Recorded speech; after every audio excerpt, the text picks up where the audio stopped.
March 18th, 1904, Cairo, Egypt. This is a little stele of revealing. Hang on. There's the front of it. It's a funeral stele of Ankaf Nakansu. Right over there is a bigger version of it over here. Why am I showing you this? Because we're on the third day of the informal High Holy Days of Thelema. On March 16th, Crowley and his new bride, they were still honeymooning. She was pregnant. He wanted to show her the sylphs on March 16th. They're just lounging around, probably taking exotic, mind-altering chemicals. I don't know that for sure. Don't quote me on that. Okay, but they probably were. And the subject turned to magic, and Crowley was talking about the elementals and the gnomes and the sylphs, and the sylphs are like fairies. And Rose said, "Oh, show me the sylphs." And he did on March 16th. He invoked EAO by the Bornless ritual, which we talked about 2 days ago, and just merely to amuse his wife by showing her the sylphs. She refused to see any sylphs, or was unable to, but became inspired and kept saying, "They are waiting for you." So that was on March 16th. On March 17th, and we talked about this yesterday, she fell into the same kind of trance or swoon and said, "It's all about the child." Now remember, her belly is swelling even at this moment.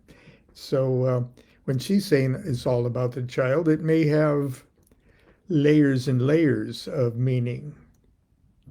She also says, "All Osiris." And now remember, Crowley is writing these notes not as contemporary diaries. Okay, this is the book of results that Crowley had put together when he was compiling years later, many years, or quite a few years later, for the equinox of the gods.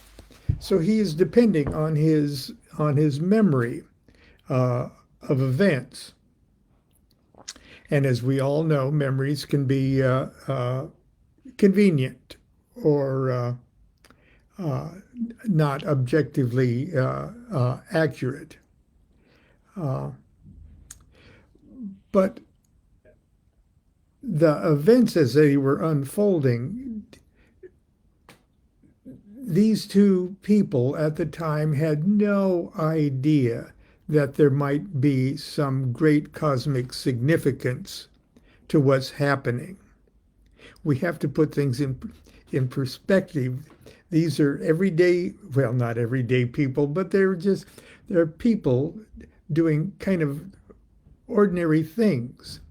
And it's only in retrospect do they see that what may be great cosmic events are really unfolding from their experience.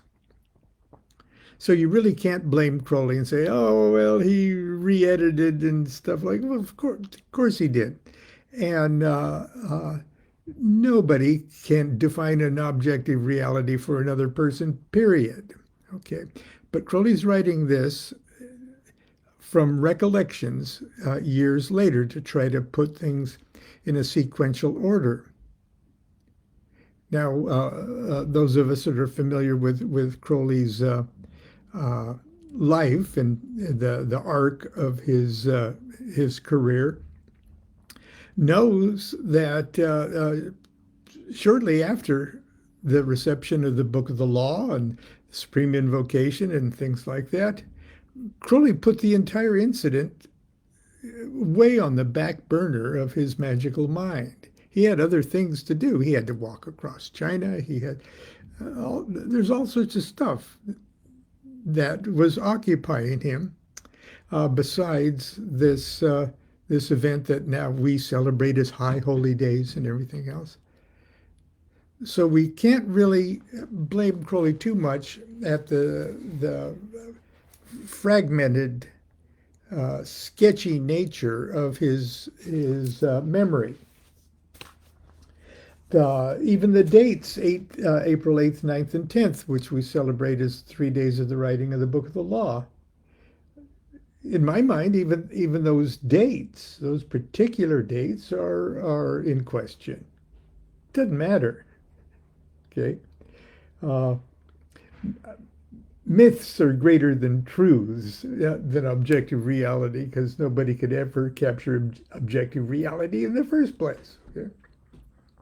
But anyway, I'm going to read what he writes about what happened on March 18th, 1904.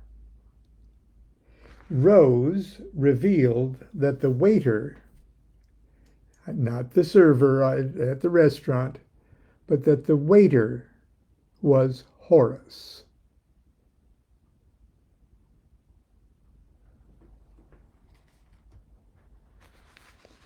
Whom I had offended and ought to invoke. I'll digress here for a second. Crowley had just in the previous couple of years had a terrible falling out with MacGregor Mathers, his one-time mentor, teacher, magical idol.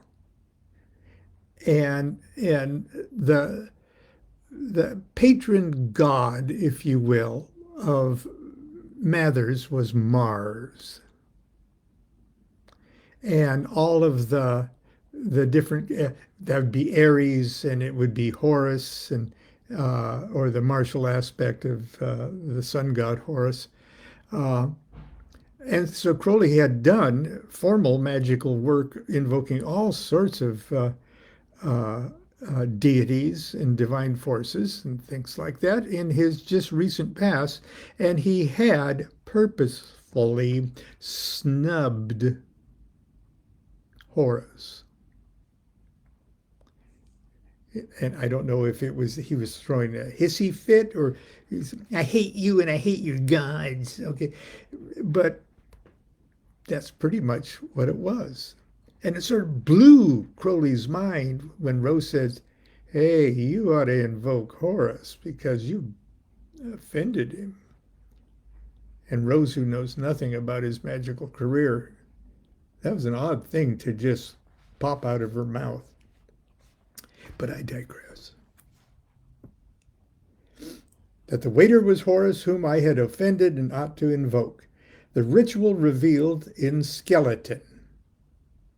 Okay, in other words, he's going to, in just a page here, he's going to give us the skeleton of the ritual that he used to invoke Horus. Then it says, promise of success on Sunday, or Saturday or Sunday, and a promise of samadhi. Whoa, that perked Crowley's ears up. And in parentheses said, this waiter, his use of the word waiter was another sneer. Crowley's being sarcastic. We are uncertain. The revealing of the ritual by W, the seer, in other words, Rose is starting to say, and here's how you do it, consisted chiefly in a prohibition of all formulae hitherto used, as will be seen from the printed text below. So in other words, here's Rose, never been interested in magic or anything else, falling into these little episodes, saying that the god Horus is mad at Crowley and you ought to invoke him. And here's how you do it. And Crowley is saying her description of what to do just is breaking every classic magical Golden Dawn formulaic rule in the book. So Crowley goes on. It was probably on this day that P, that's Crowley Perdurabo, that P cross-examined W, that's Rose, about Horus. Only the striking character of her identification of the god surely would have made him trouble to obey her. He remembers that he only agreed to obey her in order to show you how silly she was. And he taunted her with that, quote, nothing could happen if you broke all the rules, unquote. Here, therefore, we insert a short note by Frater P. how W knew Rahur Kuit. 1. Force and fire. I ask her to describe his moral qualities. Blue light. I ask her to describe the conditions caused by him. This light is quite unmistakable and unique, but of course her words, though a fair description of it, might equally apply to some other. Horus. I ask her to pick out his name from a list of 10 dashed off haphazard. 4. Recognized his figure when shown. This refers to the striking scene at the Bulak Museum, which will be dealt with in detail. Now, the episode of Crowley and Rose at the Bulak Museum, where she identified something that looked pretty much exactly like that. And it was exhibit number 666. That's quite a little story in itself, and it's immortalized in a beautiful oil painting that we always see people posting at this time of year. So that episode happened before. They were already kind of set up by the stele. Crowley was even so impressed, especially with the exhibit number 666, that he had a copy of the stele made. Okay, another digression. I'm sorry. This refers to the striking scene at the Bulak Museum, which will be dealt with in detail. 5. She knew my past relation with the god. This means I think she knew I had taken his place in the temple and that I had never once invoked him. Now, in a Golden Dawn temple, the officer that plays second in command is the Horus, who is the equivalent of the Egyptian god Horus. Osiris is the master of the lodge, and at the equinox ceremony where the master of the lodge steps down, the officer that plays Horus, which Crowley had in this particular case, then takes his seat in the east to rule the lodge for another period. Can you see the formulaic passing from one age to another that's presaged in that gesture, that ritual gesture? Okay. 6. Knew his enemy. I asked, who is his enemy? And she replied, forces of the water of the Nile. W knew no Egyptology. And then he says, or anything else. 7. Knew his lineal figure and its color. A 1 in 84 chance. You know, I'm not I'm not sure. Maybe somebody listening to this would instantly know what the lineal figure for Horus is, and post it and embarrass me. Okay. Eight knew his place in the temple, and that was a 1 in 4 chance at least.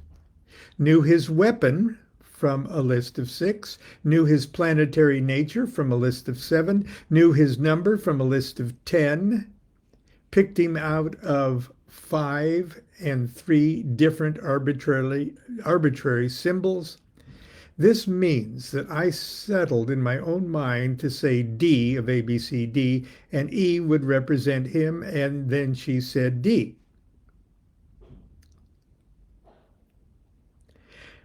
We cannot too strongly insist on the extraordinary character of this identification.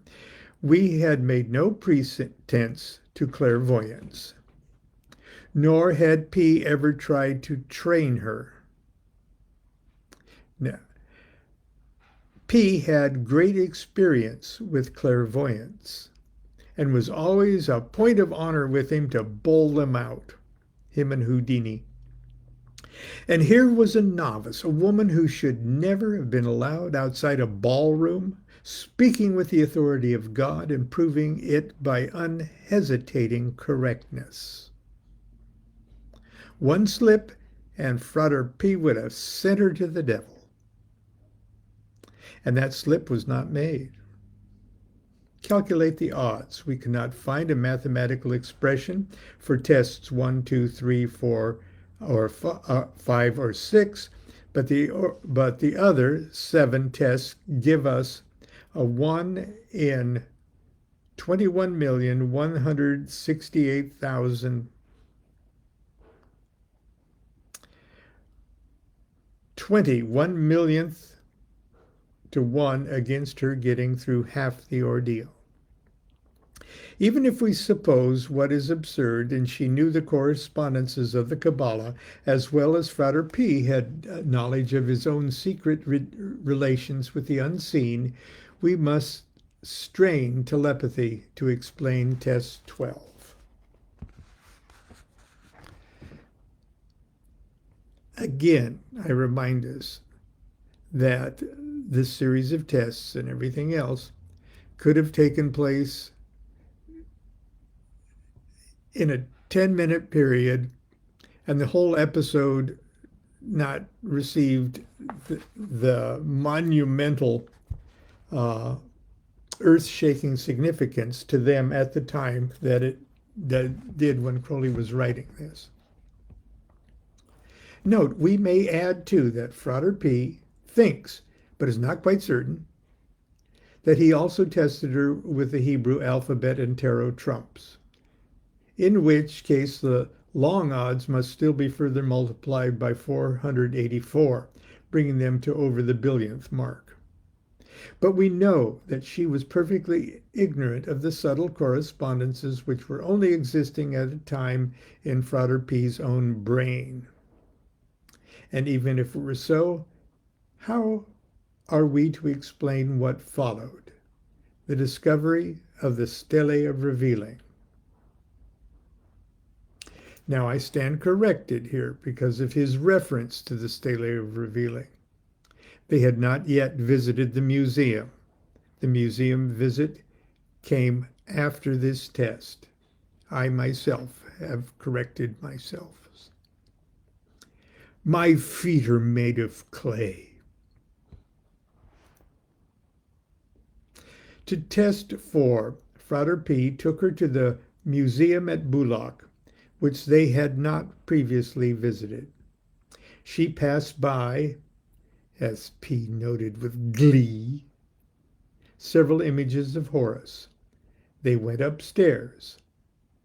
A glass case stood in a distance not too far off for its contents to be recognized, but W recognized it. There, she cried, there he is.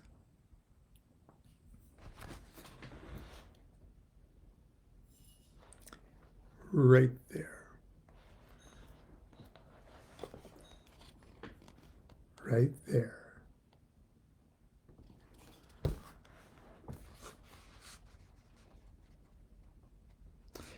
Frater P advanced to the case. There was the image of Horus in the form of Ra-Hoor-Khuit, painted on a wooden stele of the 26th dynasty. And the exhibit bore the number 666.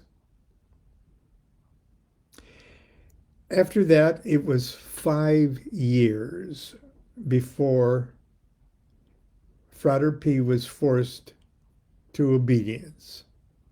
In other words, it was just another magical, crazy event on our honeymoon. This incident must have occurred before the 23rd of March, as the entry on that date refers to Ankh Khonsu. Here P's description of the stele. And I got that one out, but it's too big and cumbersome, so I'm going to try to use this as a... In the museum at Cairo, number 666, is the stele of the priest Ankh Khonsu. There he is on the stele. Horus has a red disc and a green uraeus serpent. See that?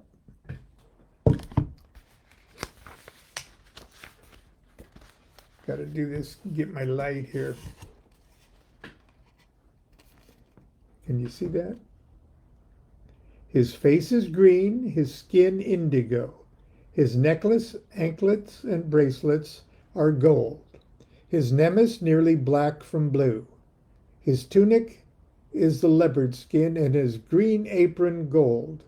Green is the wand of double power. Just checking that. We got that there. His right hand is empty. His throne is indigo, and the gnomon red the square. The light is gamboge. Okay, that beautiful sort of, and in places looks stained yellow kind of thing, if I'm not mistaken. Above him are the winged globe and the bent figure of the heavenly Isis. Let's see. Her hands and feet touching earth. And then that reproduction here is printed in the book too.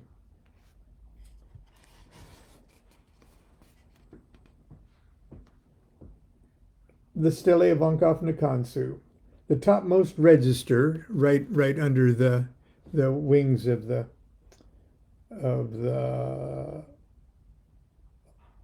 sun there. Behutet, or Hadit, ? The great God, the Lord of heaven. In the middle register, 2 vertical lines to the left, Ra-Harakti, master of the gods. Okay. 5 vertical lines to the right.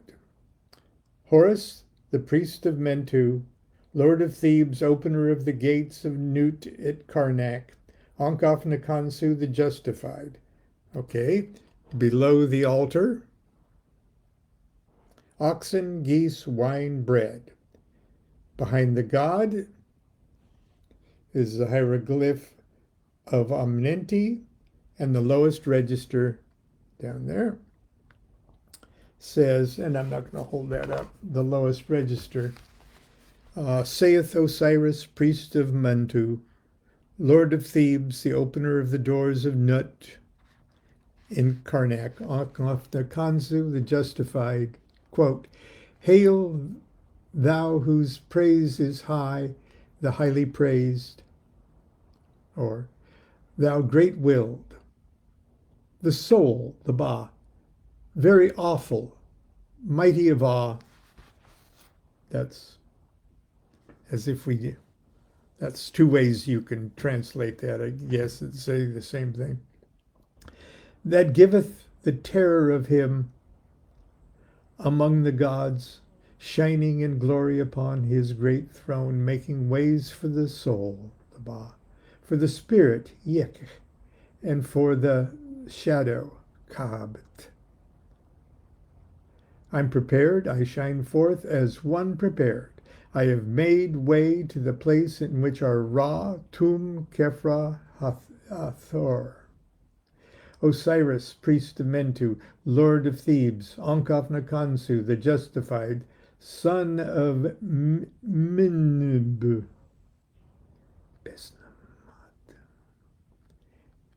and SNMT,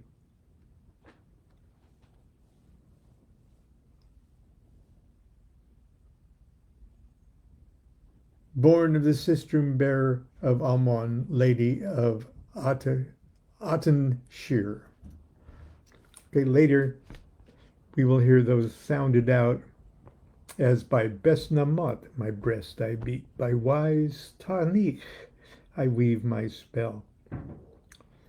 Those are the parents of Ankh Nakansu. And on the reverse side, okay, which is just straight hieroglyphs, is this spell from the Egyptian Book of the Dead. Now remember that Egyptology was in those days in its infancy, and English translations of hieroglyphs stunk. Okay, even Budge, who we owe a great deal to, was in spots laughably bad. Okay, so Crowley's doing the best he can here with the stele and what the information that the museum had provided him and the translators he was introduced to. So I'm gonna read the hieroglyphs as Crowley has them translated here, but I want you to also realize that this particular spell from the Egyptian Book of the Dead is the same spell that is placed in the body, in the chest, in the vacuous chest of the mummy, as it's entombed. Now, you know, they take everything out of the innards out of the mummy, the heart, the liver, the brain, things like that. But they put them in canopic jars and store them neatly in the tomb. But to keep the body of the mummy preserved better, they take them out and preserve the inside and outside of the mummy. But to replace the heart before they sew the mummy all up and send it off to eternity, they place a replacement heart, which is a scarab beetle about the size of a fist. A beautiful stone carved scarab beetle. And they lay flat. It looks like something like that, okay? On the underneath side, you pick that scarab up and look at it. This verse is inscribed on the bottom, on the foot of the scarab that replaces the heart for eternity.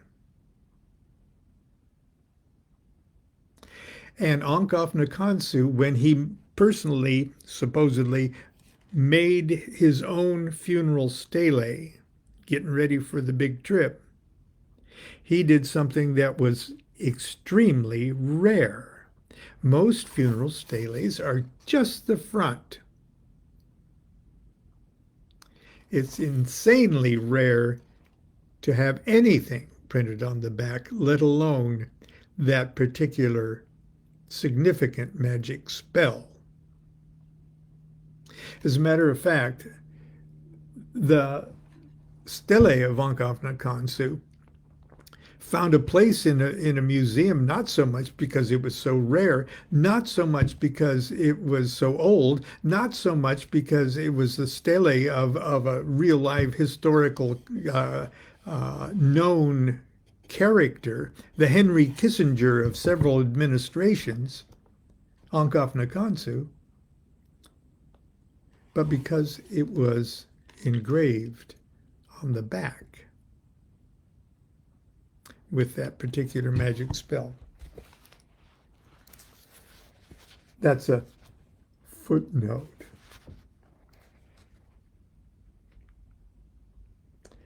Okay, here's what it says. 11 lines.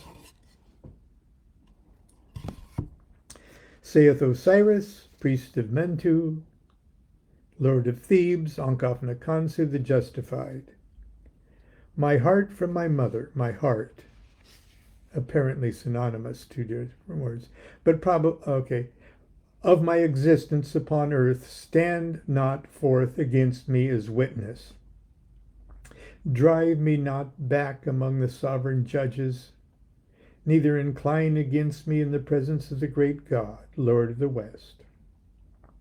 Now that I'm united with earth and the great West, and endure no longer upon the earth, saith Osiris, who is in Thebes, Ankh Nakansu the Justified. And in somebody else's mummy, they would insert the deceased's name instead of this. Has come forth upon high among these thy multitudes. He hath gathered together those who are in the light, the underworld, or the duat, is open to him. Lo, Osiris, Ankh Nakansu, come forth. Okay, now they're calling Ankh Nakansu Osiris. Okay, because Osiris, it lives after he's dead. See, so it's identified with the glorified Osiris. Lo, Osiris, Ankh Nakansu, cometh forth by day to do all that he wishes upon the earth among the living. There's one other object to complete the secret wisdom, Crowley is noting later, perhaps a thoth, or it's the hieroglyph. This last hieroglyph, we suppose, paragraph was dictated by Rose. We now return to the Book of Results. And here is tomorrow, the 19th. We'll do that tomorrow. And the day after, we will do the 20th and the Supreme Invocation. Anyway, was that too dry today? If so, I apologize. But fun stuff was happening. March 17th, 18th, 19th, 1904. Like I say, it probably went just another few days in the life of wild and crazy Rose and his wife. But later on, it took on greater and greater and greater and greater significance in their life. Anyway, that's it for today. Continue to be good to yourself, be good to each other. Do what thou wilt shall be the whole of the law. Love is the law, love under will.